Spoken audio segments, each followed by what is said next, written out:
Give it up for Josh Johnson!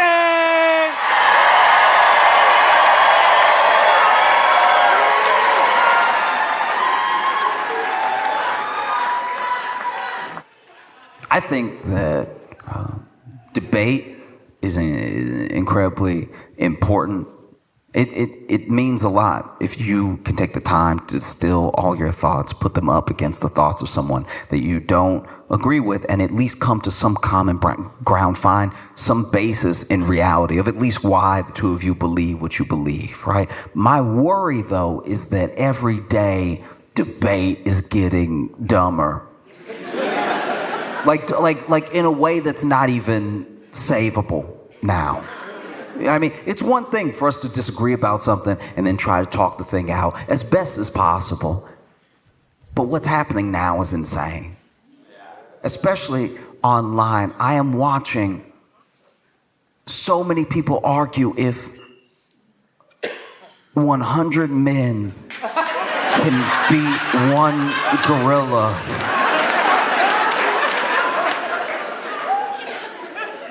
Based on the comments I am seeing, I'm terrified that one gorilla might outsmart 100 men. This is very bad. The logic is not lining up here at all. It's a gorilla. It's gorilla. You don't really need to know much. It's gorilla. Gorilla. Like it's a gorilla, and it's 100 dudes, but we haven't even established the parameters of the battle. We haven't. Like, some people, for their scenario, they want to use 100 UFC fighters specifically. And it's like, all right. Okay, maybe. But also, where is the battle taking place? If this is 100 men versus one gorilla in an open field, maybe everybody can flank them and surround them and jump on each other and try to smother them or whatever the plan is. But if this is just a gorilla running into a Blink Fitness, everybody dying. Like everybody die. Every single person in there is dying. If this was just a gorilla running up into church, then yeah, nobody's making it. The plans are insane. The ways that people who I know don't actually own dry erase boards have gone to the store.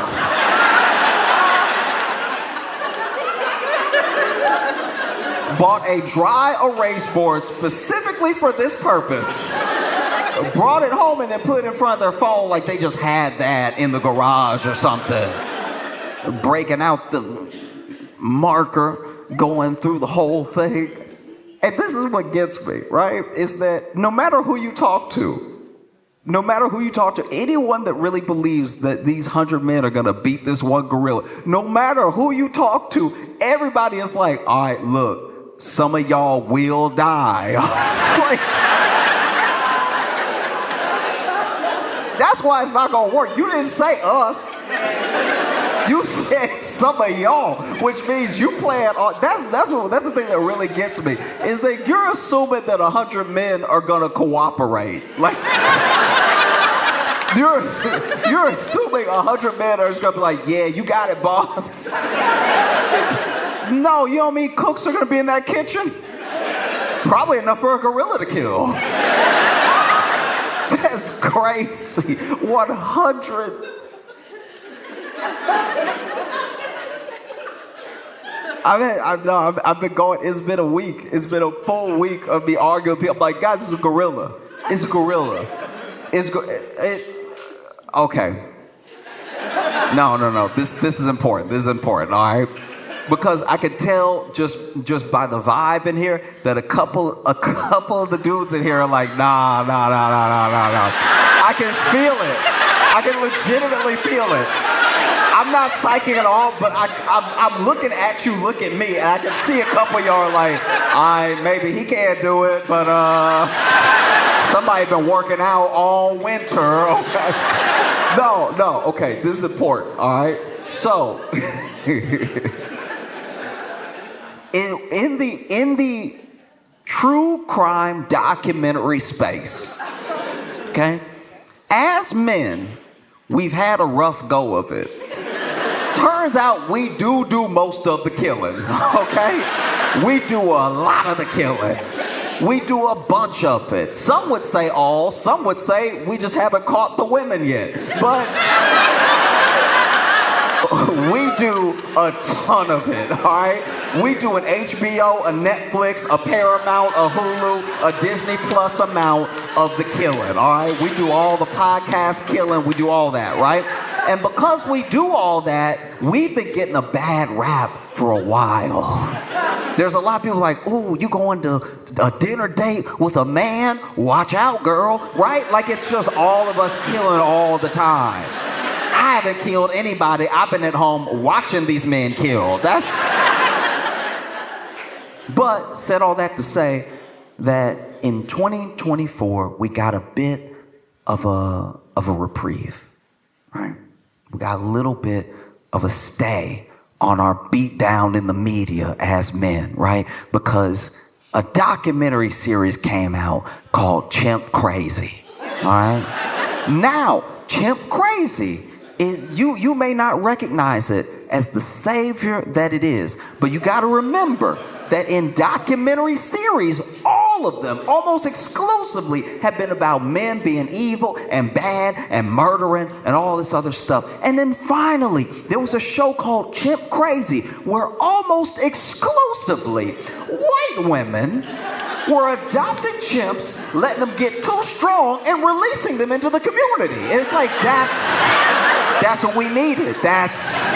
It's not all up. Finally, something is not a man's fault, because they interviewed these women and they're like, no, he's like my baby. And then he gets real strong. She's like, ooh, let him out the window. Like, if you have not watched it, it is a phenomenal series. It is genuinely terrifying and insane, and it is both brilliantly done and horrible to watch, but also captivating. You can't look away. It is truly insane. And I know that there should probably be a name. There should probably be a name for what this thing is that these ladies have, because basically in the US we like having exotic animals, and one of the exotic animals that people really love having is chimps, right? And so these people will get chimps on the black market, and when you get a chimp very, very young, it does act almost exactly like a human baby. Now, what's so crazy about this situation is that some of the women in these chimp crazy scenarios, they do have kids. They have kids. The kid will even be like, oh yeah, I went to college and came back and she didn't notice. She loved that chimp. That chimp is her favorite. Yeah, I don't even know what to do, right? So some of these women do have kids, some of them don't, right? But they treat the chimp like a child, because when they get it, it genuinely needs them the way that a baby would need a mother. They even have to hold the bottle for the milk, and they have to cradle it just like a baby and everything. And it's very sweet, it's very cute, and the chimp does get attached to them, like deeply attached, like a baby would, right? And the first 2 years of owning a chimp, you shouldn't do it, don't do it. The first 2 years of owning a chimp is exactly like having a baby. You know, they're not really talking, they're learning to walk, they're doing all the stuff like on this sort of timetable that's almost close to like a human baby, right? And then at three, the chimp does get stronger than a baby, but still acting like a baby. You can still train it and tell it what to do and get it to stop doing stuff and everything, because the chimp is like, it's taking in all of the stimulus around it, and if you raise it like a kid, it'll start acting like a kid. At five is where you run into trouble, because at 5 is the first time the chimp looks around and goes, I'm the strongest one in here. I don't think I'm going to bed. All right? So, said all that to say that one example is in the show Chimp Crazy. This woman is, okay, so she has her chimp, right? And the chimp, they've been trying, as a community, as a city, they've been telling her, you gotta get rid of this chimp. She's like, no, it's my baby, no, I can't do that, no, right? Never mind the chimp. She would take the chimp in the truck with her to go places, so she'd take it to go get ice cream or whatever. And there was one time she took it to go get ice cream, and it just got out of the truck, and nobody could get it back in, and it stopped traffic because it was like, I like where I'm standing right now, and I bet you won't move me, right? And so then the city told her, look, if anything like this ever happens again, we have to come get the chimp. You can't just have the chimp stop in traffic and stuff. She's like, okay, right? Then one day, the chimp's got to be like, oh, it's over 5 now. And it's just wilding out because it's like, you know what? I should be in the trees. I should be in the trees, and wood paneling isn't going to cut it. So it's flying throughout the home, right? And she freaking out. So then, as much as these women are like, this is my baby, this is my child, whatever, when you listen to the 911 call, almost every time, they're like, shoot it, shoot it, shoot it, shoot it. Almost exclusively. Every single time, right? And so basically, then she's over here, she is either making so much noise or calls her neighbor that her neighbor comes over to help her, right? Now, this neighbor doesn't love the chimp like she loves the chimp. So the neighbor is like, we have a wild animal in here that will kill us on purpose or by accident. I have no idea, right? And she's already calling. She's calling the 911, and she's like, shut it, shut it, shut it, shut it, right? And then her neighbor, in order to try to subdue the chimp, attacks the chimp from behind, right? And then the chimp turns around, and I don't know if it was on purpose or by accident, but that chimp slapped her face off. And that's not even a gorilla. So you have no chance against a gorilla. In what world do you have the nerve to think you could last again? And then you see the dudes in here. No, okay, we gonna send them in waves, right? So that first wave gonna get in there trying to tire him out. It's like, no, he won't get tired if he killed for fun.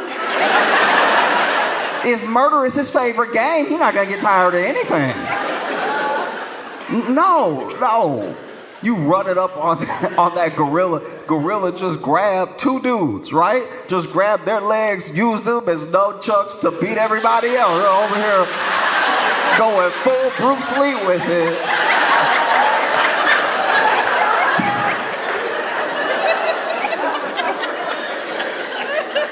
No, it's insane.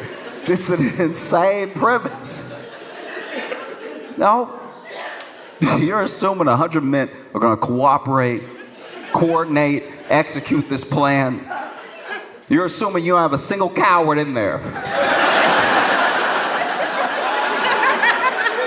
Because I'll tell you right now, I'm not the one. All right? You better pray I'm not one of your 100 men.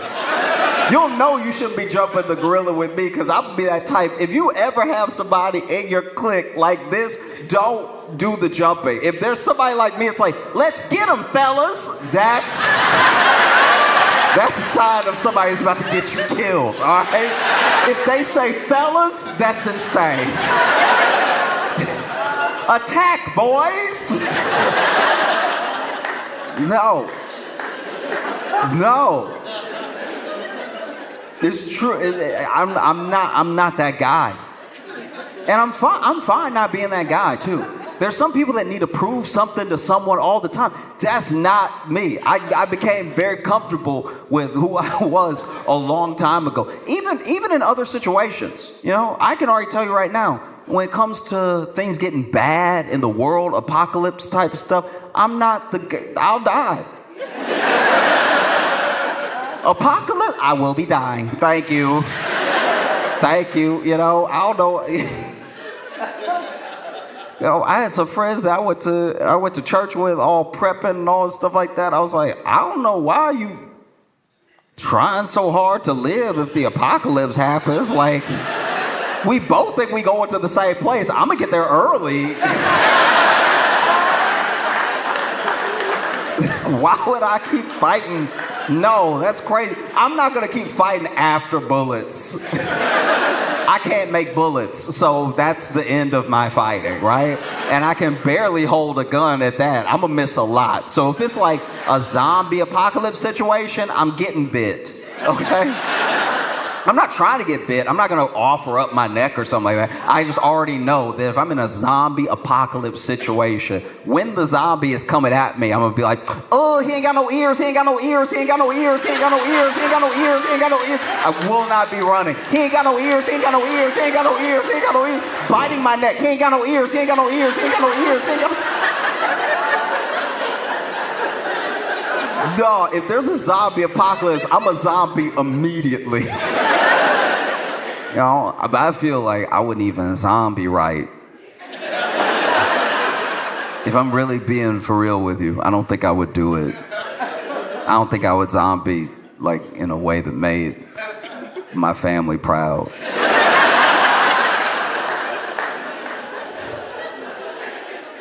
Do you know what I mean? Like, I don't think I could. Because I'm already not a fighter. I wasn't fighting enough to not be a zombie. I was ready to die. You know, like I've watched The Last of Us. I was like, would not be me. That's not making it to season 2, probably not episode 3, all right? You're not gonna catch me fighting to live in a world with no Wi-Fi. Are you serious? What are you doing? I'm out here trying to treat this water, drinking dirty water, but I put charcoal in it, so maybe that'll get some of the... Just so I can read by candlelight? Are you serious? No. I'm not gonna be fighting this hard to live in the past. No, and then I get bit, now I'm a zombie, and I'm an embarrassing zombie. I just don't think I would have... I don't know if I got the base to be a zombie. Do you know what I mean? Because zombies supposed to be like,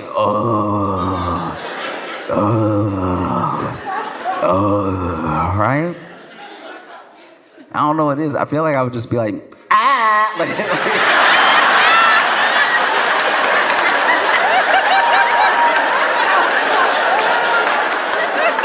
I got my hands wrong too.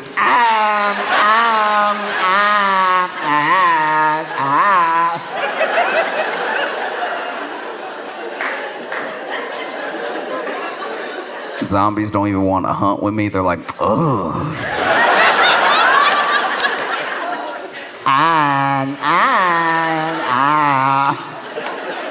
Even humans are like, can I be bit by anybody but him? Like, I don't like what he's doing. Oh, new zombies trying to show me how to zombie right. Like maybe, I don't know, who knows? Maybe somebody I know got bit before me, and zombies can like communicate a little bit because it's like a virus that you both share and you trying to spread to other people. So there's pulling people aside, trying to get them to give me a chance, you know. And over here like, yeah.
And that's how I died twice.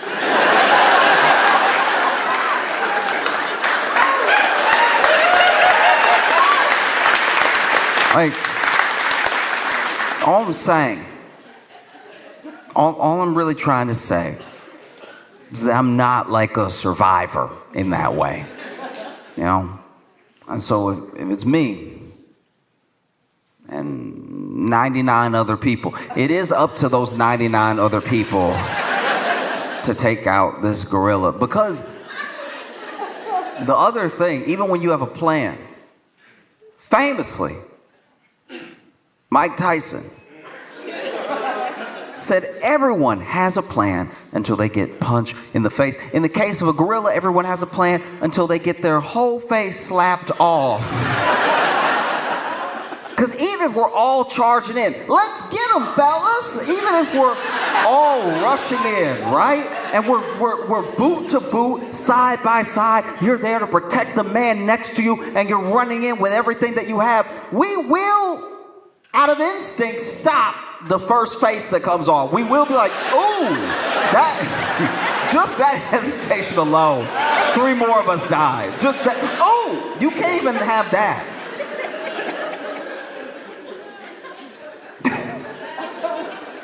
Oh, because if we're talking about 100 men, this is the way I imagined it. And maybe I'm wrong to the people who I think are wrong. The way I imagined it, it was 100 men. It'd be 100 men at random, 100 different body types, 100 different backgrounds, 100 different ages, you know?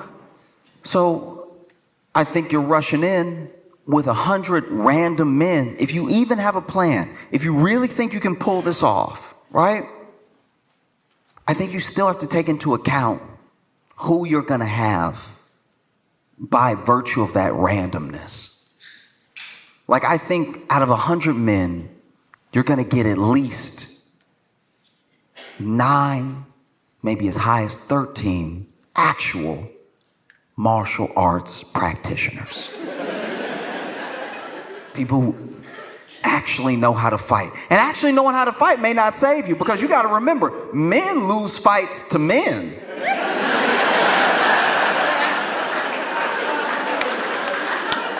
Every time men fight, a man lose. So just because he knows some stuff doesn't mean it's going to be effective. You might have your jiu-jitsu practitioner in there. Blue, black, who knows? Whatever belt suits your fancy for the scenario. He runs in, he actually syncs up an arm bar on that gorilla, gets him right where he wants him, grabs the arm, legs in between, pulling it, trying to break that elbow, right? Pulling it as hard as he can. And you see the gorilla go, oh. Oh. That is useful. Bow, bow, bow, bow.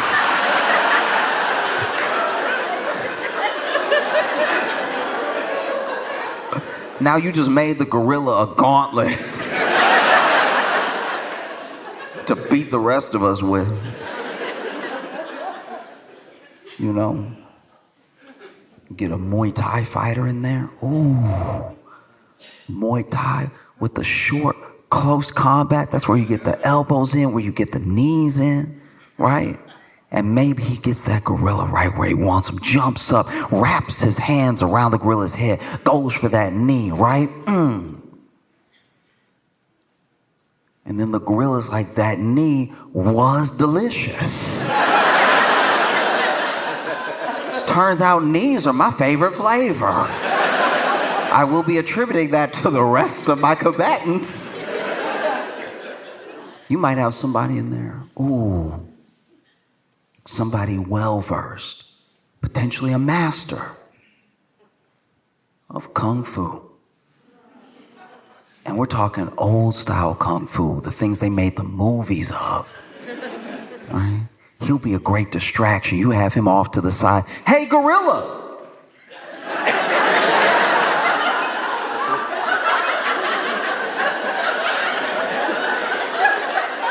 Y'all now. Y'all get him. Hey, get him. Hey, hurry. Y'all, he getting close. Y'all. Hey, he getting close. Hey, don't run. Oh, he getting close. Y'all, hurry, do something.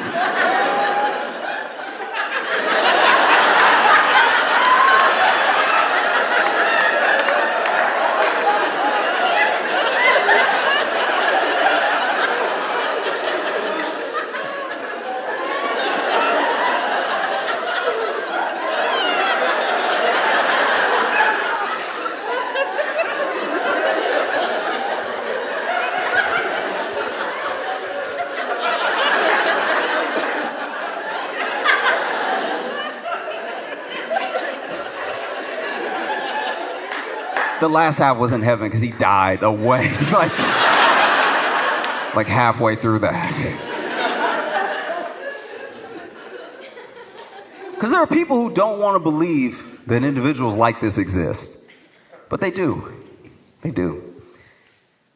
Out of 100 men, you're going to have at least one of those people that's really gifted with animals.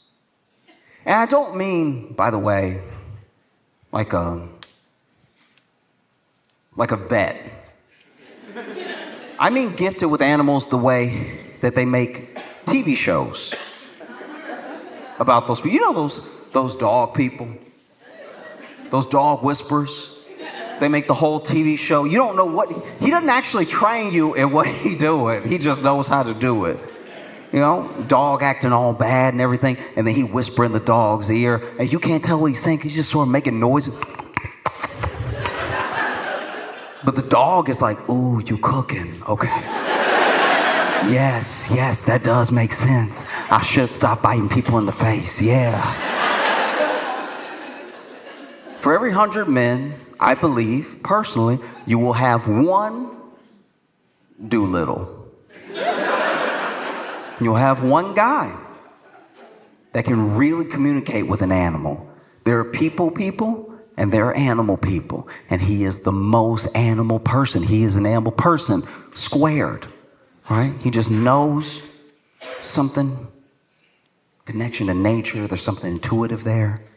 And he goes, hey, y'all, look, we're almost all dead. Let me try. And you're inclined to let him try because you're down to like 43 of you. So if it didn't happen with 100, the odds are getting slimmer by the guy. That's the only thing that bothered me about the whole thing, where it's like there was one dude whose whole plan was for the first 20 guys to die. I'm like, well, then it's really just 80 of you versus a gorilla. Those are worse odds. Anyway. He, goes up to the gorilla, and maybe he's beating his chest, maybe he's making noises. I don't know what he's doing because I don't know how to do it, but he's going up there. And the gorilla is even like, oh, okay. Well, what's that there? And he goes up and even gets close. And the other guys are hanging back. They're like, oh, what should we do? I don't know, it's working. He's talking to him. Should we try to get behind him? I don't know. Let him do what he's gonna do. Maybe the gorilla will kill himself, I don't know.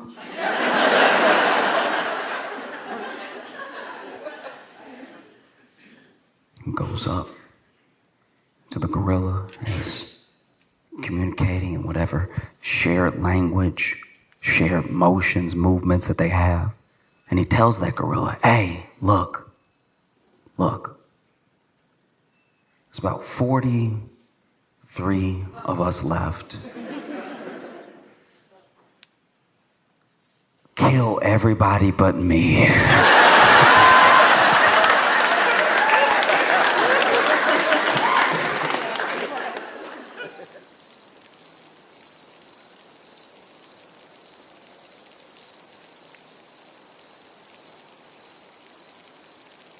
Have y'all been keeping up with this Jonah Hill thing? Yeah. Okay. No. Okay. So real quick, if you don't know what it is, Jonah Hill's ex put out a bunch of his text messages to her while they were dating, and she was a surfer. She still is, and then they were dating while she was surfing, and it's him being like, "Why you gotta surf around men, and why you got?" And she's like a surfer and a surf instructor. It's like, "Why you gotta surf with men, and why you gotta post pictures of yourself surfing in a bikini?" And all this. So it was all this shit like that, right? And it just you could see a decline in the text messages where he's clearly so worried about being cheated on, he's not making sense. He's like, "Why you gotta surf with dude? Because then if you're surfing and then he's surfing, what if y'all start surfing on each other?" You know what I mean? And then like y'all are surfing together, and what if you get surf in your mouth? And then now you were just covered in surf, and you come home and you're like got surf on you. I was like, nigga, are you all right? Like, you know, so there's been a lot of backlash about him being narcissistic and misogynistic and everything. And I think Jonah Hill committed a cardinal sin. He really did. Jonah Hill told a woman what to do while being an ugly motherfucker. Can't do that shit. You cannot do that shit. Like, look at the text and then look at his face. You cannot tell anybody what to do, sir. That's too much bass in your text right now for that hairline you got, you know? I'm not gonna lie, if John Hamm had sent those same texts, if John Hamm was like, "I don't want you talking to any other men," you'd be like, "Okay, daddy." Like, yes. Did y'all see the Alabama brawl?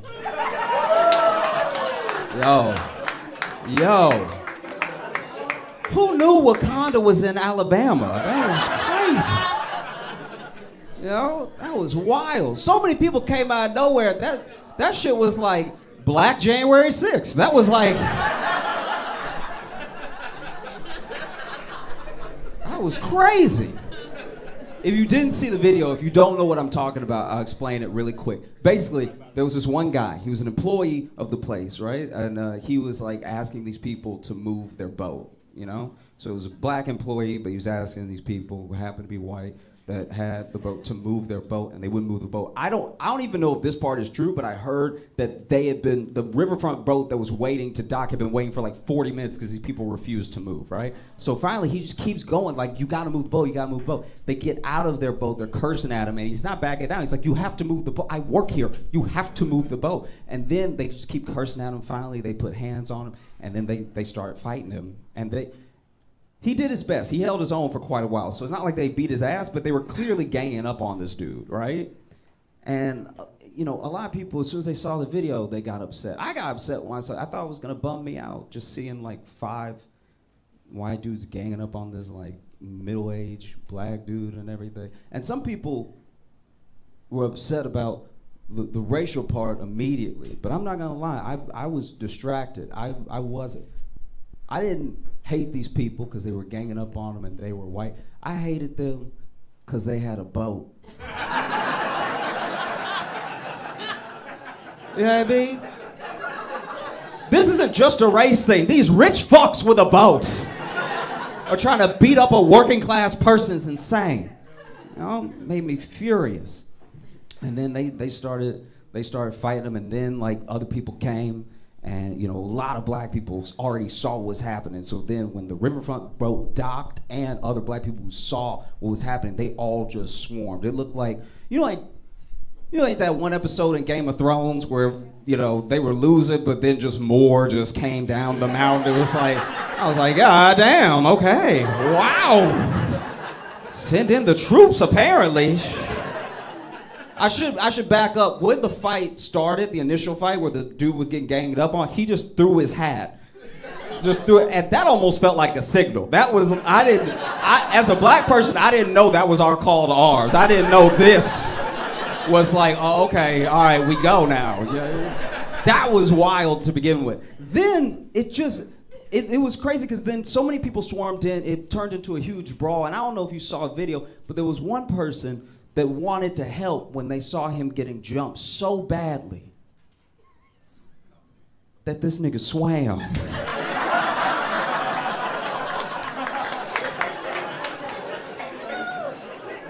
Jumped in the water. From the camera angle, we don't know where he came from. I'd like to think he came from Africa. I'd like to think he started swimming 6 weeks ago in preparation.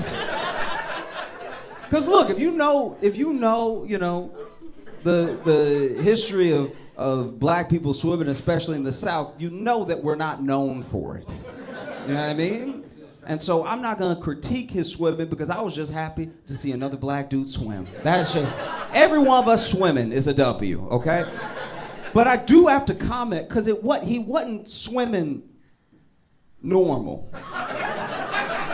Did you see him swim? He wasn't swimming regular. This was not regular swimming, right? This man wasn't swimming to the fight. This man was punching the water till he got there. I knew he was gonna whoop ass when he got out of the water because he would.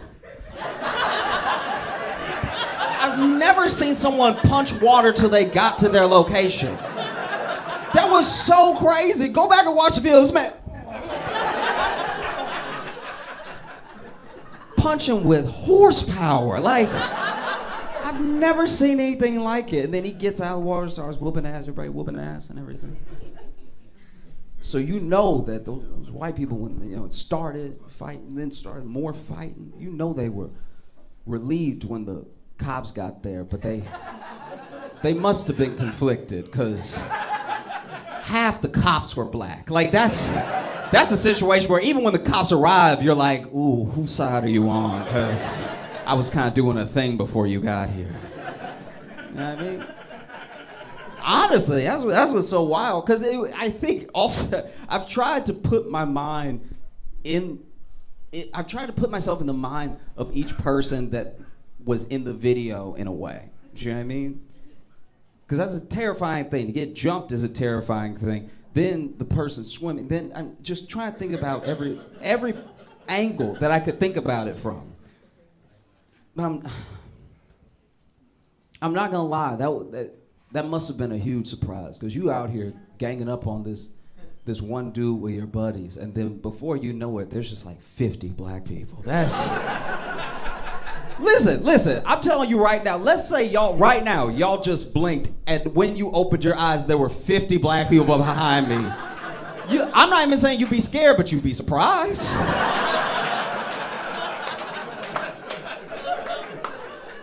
You'd be like, wow, that was fast. That's all you'd say.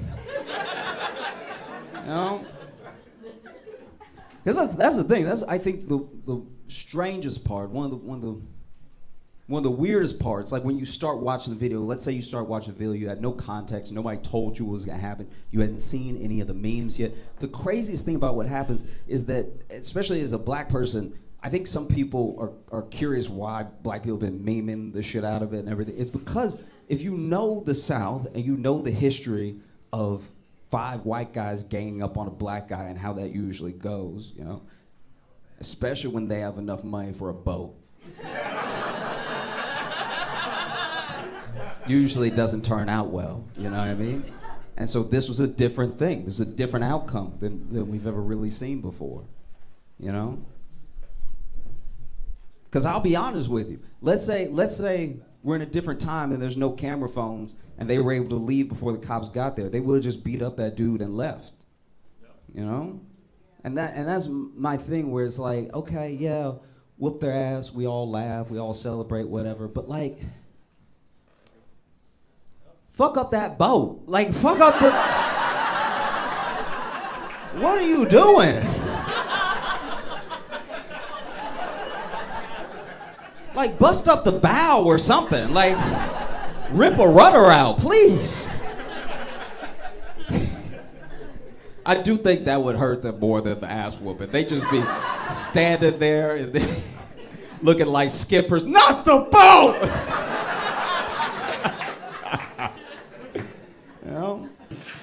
You know what's actually crazy? I thought about this weekend. You know what I've never done at all in my life? I had to really think about it. Never once in my life have I Googled Jada Pinkett Smith. So why do I know so much? Why do any of us know so much? Isn't that crazy? I've never even Googled Jada and Will. I've never sought any of this information. I know so much about them, it feels like we're related. It's devastating. I don't know if y'all saw the most recent interview. She's given her 1,000th. And in it, she says that her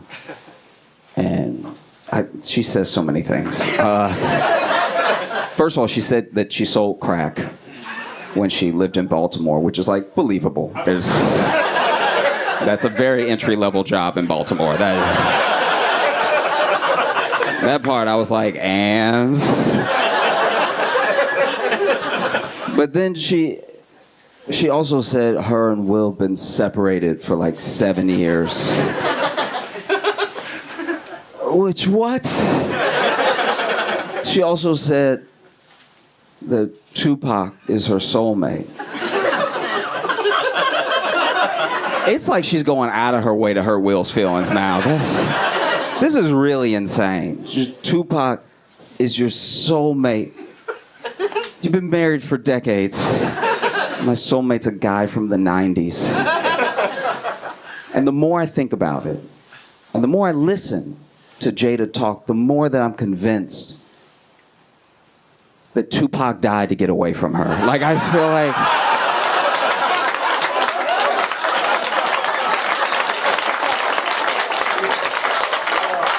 Easily. They dated for a while, you know what I mean? And then he got a taste of what Will has lived with. And then he was in Vegas and he got into it with some dudes on some gang shit and stuff like that. And they shot at him and he thought about what life would be like with Jada. And so he just leaned into the bullet. She said they haven't been together. Her and Will have not been together since 2016, which does make the slap more confusing now. That's right, because like that, they haven't lived together since 2016. Now it feels less like you were defending your wife and more like you just wanted to hit Chris Rock. Like, turn that man to a tambourine for no reason. That's insane. It really is. Like, what? Not even defending your wife at this point. You were defending your neighbor, I guess. Haven't lived together since 2016. It also makes the entanglement more confusing now. Watching Will and Jada is just like the Black Inception. You know what I mean? It's just a nightmare and a nightmare and a nightmare. There's twists that nobody asked for. What? Entanglement. Because then, this is my thing. If they weren't together, why'd they have that whole talk acting like they were together? It made them look worse. Why did they do that? It made her look like a cheater and him look like a cuck, but then they weren't together. So what's the big deal now? I mean, the big deal is that she fucked her son's friend, which is... A lot of people don't know that. That was Jaden's friend. So Jaden over there waiting for play dates and stuff. Ain't nobody showing up like it's a Brazzers video.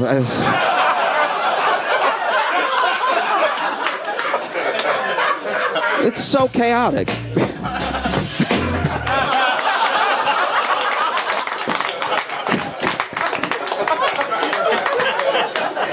No, it's just very chaotic. And look, I want to be fair for a second. I do want to be fair. Everyone comes for Jada and everybody shits on Jada so hard. And I get it. It's easy because she won't stop talking. But like, some of this is on Will. We can all agree about some of this is genuinely on Will. People blame Jada for the slap. That's not her fault. That's a grown man. And he got up there and he slapped another grown man. You can't blame her for that. It's not like she used her powers.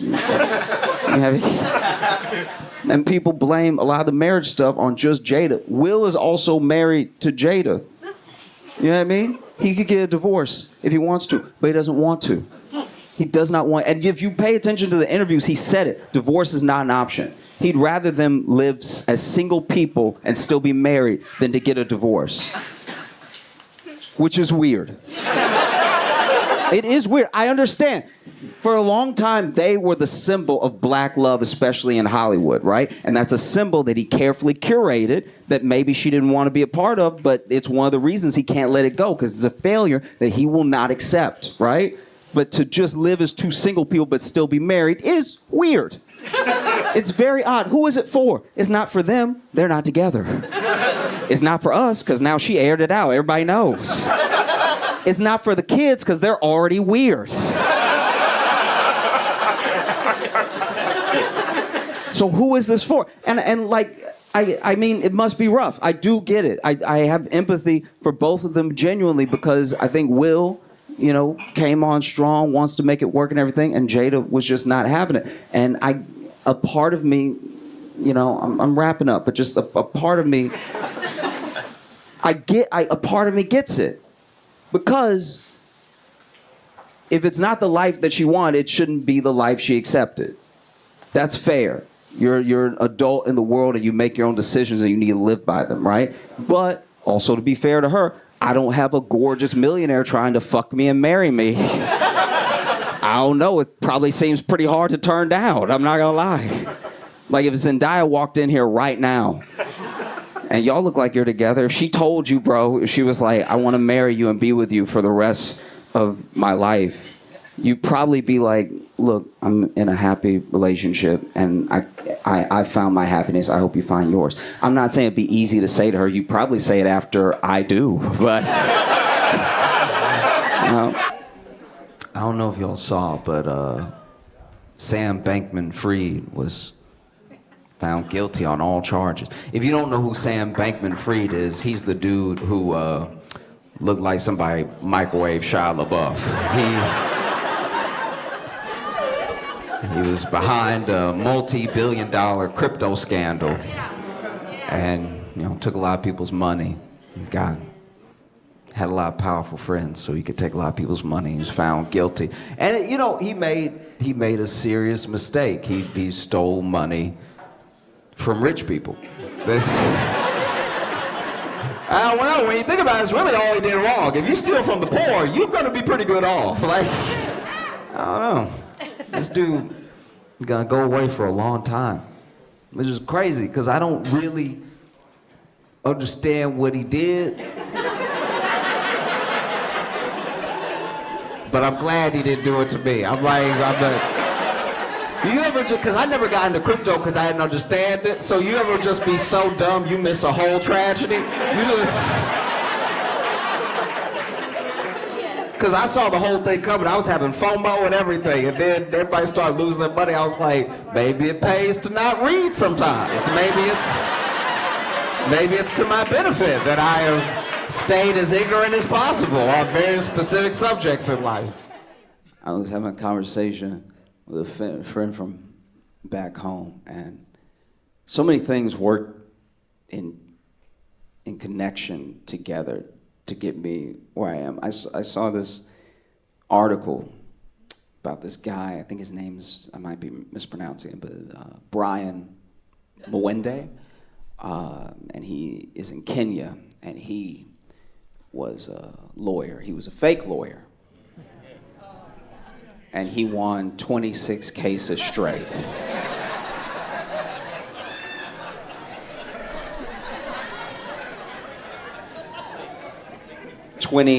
26 cases straight, one after the other. WWWW. And then they finally caught him. And now he is awaiting trial, where I pray he represents himself. That's phenomenal. 26. You got fake, and apparently it's a whole thing. I didn't know this. In Kenya, this is a whole thing. There are a bunch of fake lawyers, because he was just the first one. There's a bunch of fake lawyers that just never actually passed the bar, but they've been practicing. I guess they got a storefront or something. Like, I don't know, you just walk in and you're like, you seem like a lawyer. You know, the only way I know any lawyer has been a lawyer that I've ever worked with was the paper on the wall behind their desk. If that's fake, I have a fake lawyer. That's my favorite story, though. My favorite thing that happened was Paris Fashion Week. if y'all aren't familiar, Paris has Fashion Week, and all these people high up in the fashion world, rich people, celebrities, they all descended on Paris for a week to see and be seen and stuff. And while they were there was an outbreak of bed bugs, which is hilarious. It couldn't be. You gathered all the richest people in the world together in one place and gave them bed bugs? Are we sure this wasn't an activist? You sure this wasn't Greta Thunberg trying new things? You know what I mean? Just her sitting there like, you take a jet, you pays the price. You know, could have been, we don't know. But it was amazing. They gave all those rich people bed bugs. It made me laugh so hard because it's Fashion Week, so half of them dress like bed bugs to begin with. So like, bed bugs probably thought it was mating season, you know what I mean? They were seeing them walk by like, okay, come through, thickness. I'm gonna take a bite of you later.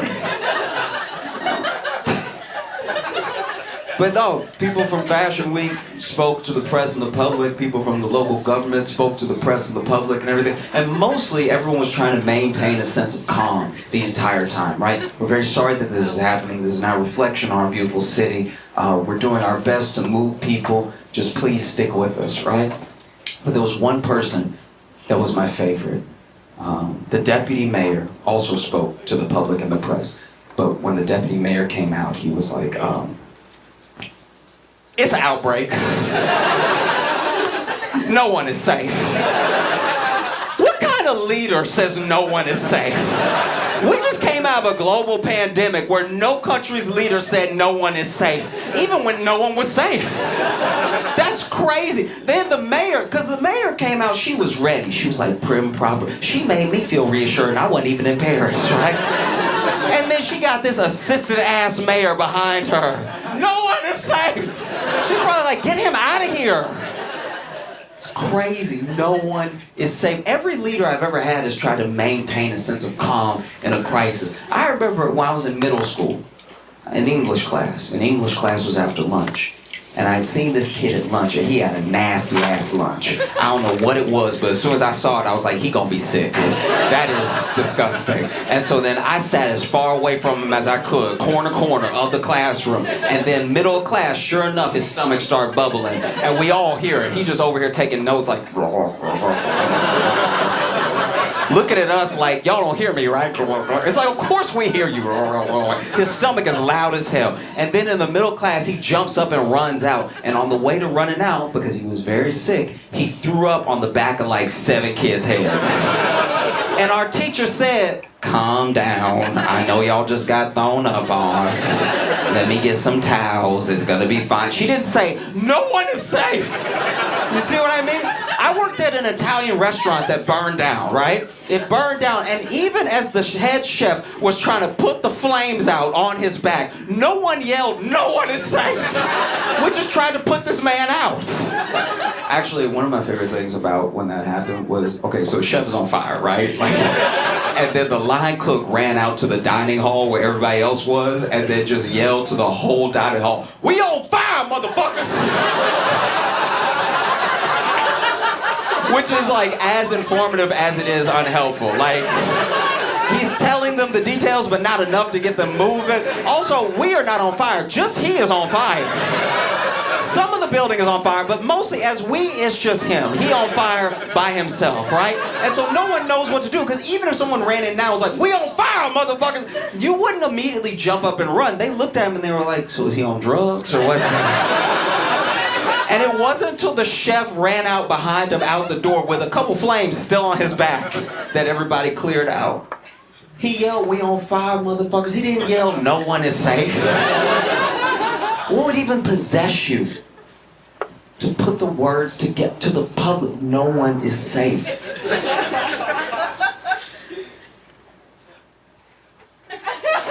Like, when I think about it, now that I think about it, I think that was that deputy mayor low-key admitting he had bed bugs. That's what it was. It had to be. No one is safe. That means I'm not safe. No one is safe. I wish there was video. There's no video of it happening. But you can tell that this is the case because anytime one of our leaders has to speak to us, they're calm because it's not their problem. That's what's happening. I grew up in Louisiana. Our whole state would get slammed by hurricanes, and the governor would come on TV and be like, we're gonna stick in this together, all right? We're all in this together. He's clearly in Massachusetts, by the way. We're all in this together, all right? Y'all just stick with me, we're gonna get through this. You know what I mean? I think that dude freaked out because it was his problem. It's hard to stay calm when you're in the middle of something, you know? I wish there was video. There's no video. I wish he would just come out, because you know he yelled it. You know, he was like, no one is safe. It's happening to everybody, including really cool people who don't deserve this. God damn, I wish there was a video just to see him be like, it's an outbreak, y'all. We doing our best, but this is bullshit. I thought I had it all figured out, you know. I was sexting.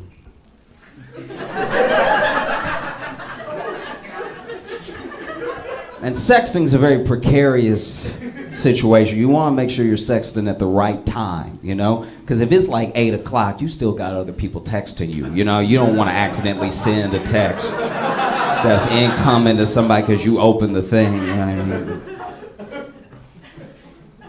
And it's also like, what if you're not that skilled? Like, what if I'm not good texting with just my left hand? Now you texting typos and stuff. It's knocking the sexy right out of your sexting. You know, it's like, I'm gonna fud your bass. It's like, nobody's into it now. You know? So I had an idea. I was like, this is what I'm gonna do. And I didn't talk to anybody about it. I had never heard anybody doing this, but in my mind, it was the best thing to do. I was like, I'm just gonna speak to text. So that way, I don't gotta worry about the other hand and everything, and I can just like get in the zone and stuff. I don't have to worry about other people texting me and everything. And it went horribly wrong. Because I wasn't at home.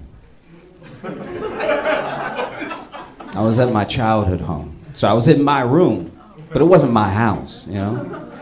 And it was, 9 o'clock or so, and we were sexted. That look, I'll read you the thing right now. This is what. Okay. All right. So she's like, "Oh, okay. And what's good? What would you do if you were here right now?" And then I was like, "Girl, I would tear those clothes off." And Mom, what are you doing in here?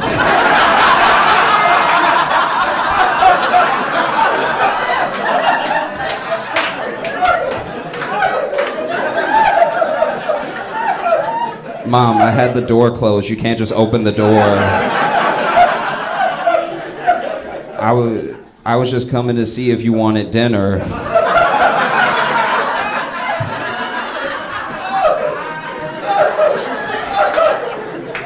No, I'm okay. Mom, get out right now.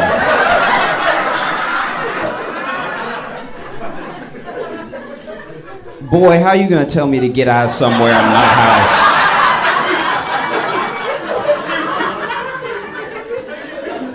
I'm sorry, Mom, please, can you please leave and close the door?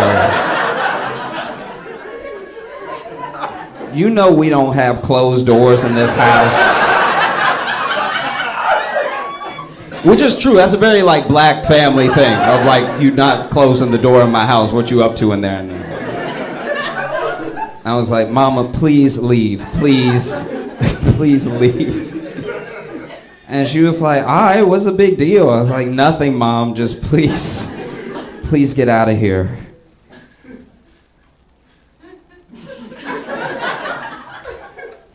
So anyway, girl, I would say, all right, thank y'all so much. Y'all have a great night.